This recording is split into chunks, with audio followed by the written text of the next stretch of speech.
Hi, and welcome to CryptoBiography. I'm your host, Brandon Starr, and this is episode 82, Annie and the Magician, part 8.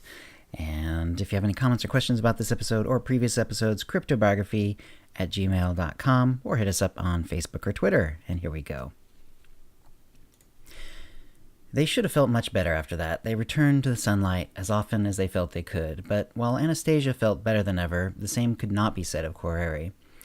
At first, Anastasia hardly noticed. They were both so busy for so many hours of each day, even their being so close to each other didn't mean they noticed every small detail. But a little more than a week after their first picnic, Querere was feeling weak. "Caught a bug," he said, and went back to his work. It wasn't a bug. Querere grew weaker and started to feel pain in his hands. He took to drinking more heavily, but the effects were not helped, and as he was now drinking to intoxication, his work was slowed. Anastasia did not know what to do. She helped him as best she could, redoubling her efforts, but Querere was starting to spend more hours in bed and more of his time awake doing little. Then the pain in his hands subsided, and Anastasia was relieved. For a few days, Querere drank less and accomplished more. He still couldn't work on his main love, the healing ether, as they needed ingredients not in their rooms, but he was able to get large amounts of ether perfected and kept showing her more and more ether recipes and methods to achieve them. That, however, was a lull.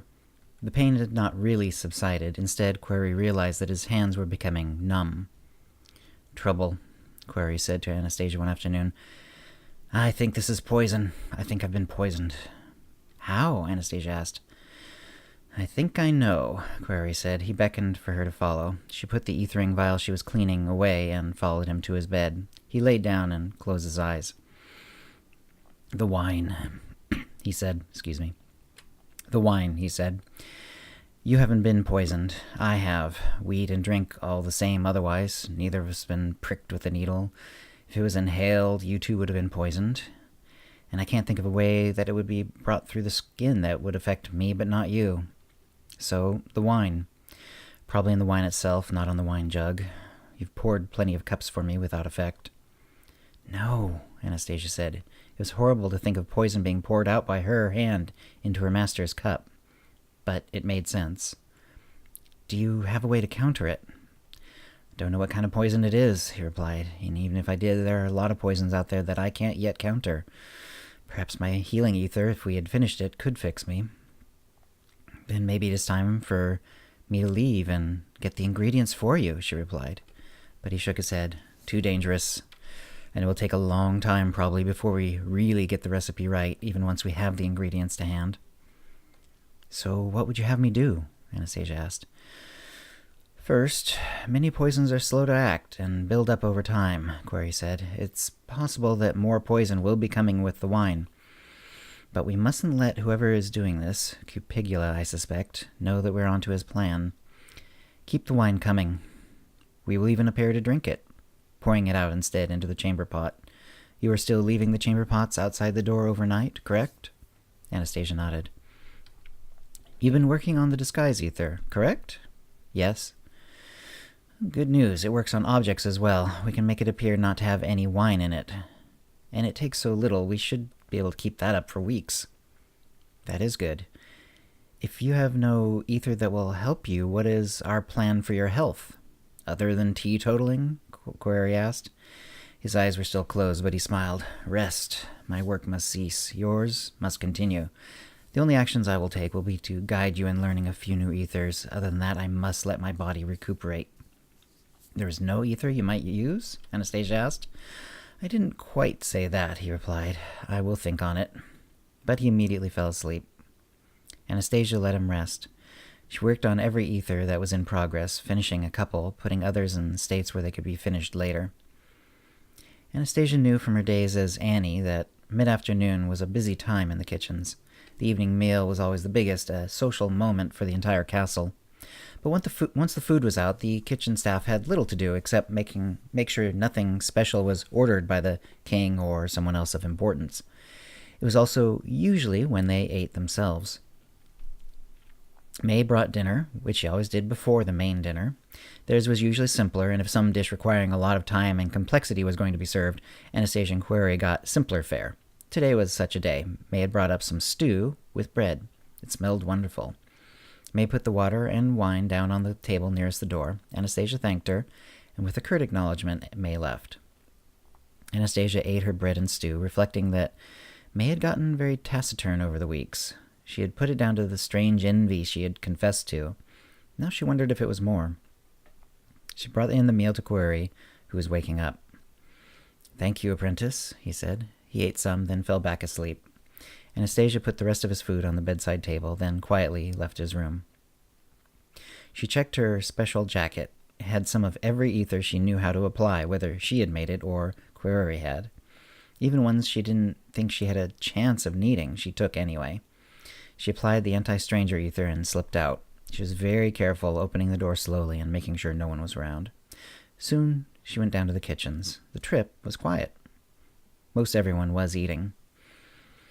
Her years in the kitchen made her suspect that Cook was lying down in the cot in a small storeroom off the main kitchen. He often needed to rest after spending all day making sure 3 meals were prepared for the castle.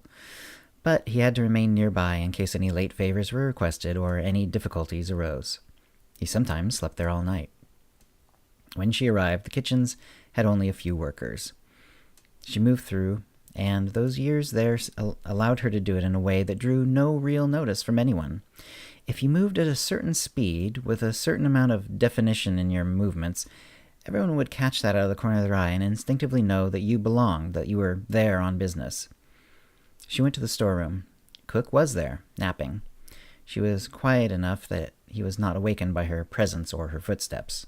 The storeroom had no door, so it was weakly illuminated by the nearby kitchen. She took out an ether and applied it to an available forearm, meaty and pale from being indoors regularly. She hummed a tune, almost under her breath. Cook did not awaken. "Cook, you're wanted," she said, a bit loudly. Cook snorted and came awake. "What does His Majesty need?" he said to the room. He hadn't really seen anyone yet. "It's what I need," Anastasia said. "Information." "Annie?" Cook said. He sat up and looked at her. She had taken a step back and was looking very levelly at him. Well, she was about at his eye level when he sat up like this. "Yes," she said. "Query's wine. Someone's been tampering with it. I want to know who." "I don't know that," Cook said. Anastasia hummed a few notes. Cook slapped his forearm where the ether had been applied. He hissed with pain. "What is that?" Cook said. "Answer the question," Anastasia said. "I can't," Cook said. A few more notes, and Cook was holding back a yell of pain. His arm would now feel like it was on fire. Anastasia had no doubt that he would be terrified. After all, his lifelong work in the kitchens had left him mostly immune to the pain of heat. This, however, he could not ignore. "I'm not kidding. I'm no longer your little Annie, slave of the kitchens. I'm Anastasia, apprentice of Query, and I will have my answer." Though he would tower over her if he stood up, she felt strong. Cook just looked at her a moment. Then he said, resigned, "One of Cupicula's men. What have they been tampering it with?" "Quicksilver." Anastasia thought about this. She knew quicksilver was poisonous, but didn't know the details. "Don't let on that we know," she said. Cook shook his head. He rubbed his arm and looked at it in the gloom that his eyes had now adjusted to. By the time he looked back up, Anastasia was gone. And that's the end of the story for this week. Obviously, it continues on next week.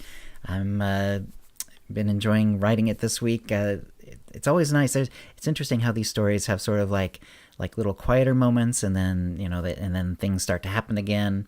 And we went through a bit of a quieter moment in the last couple week or so, and now things are kind of speeding up again, so to speak.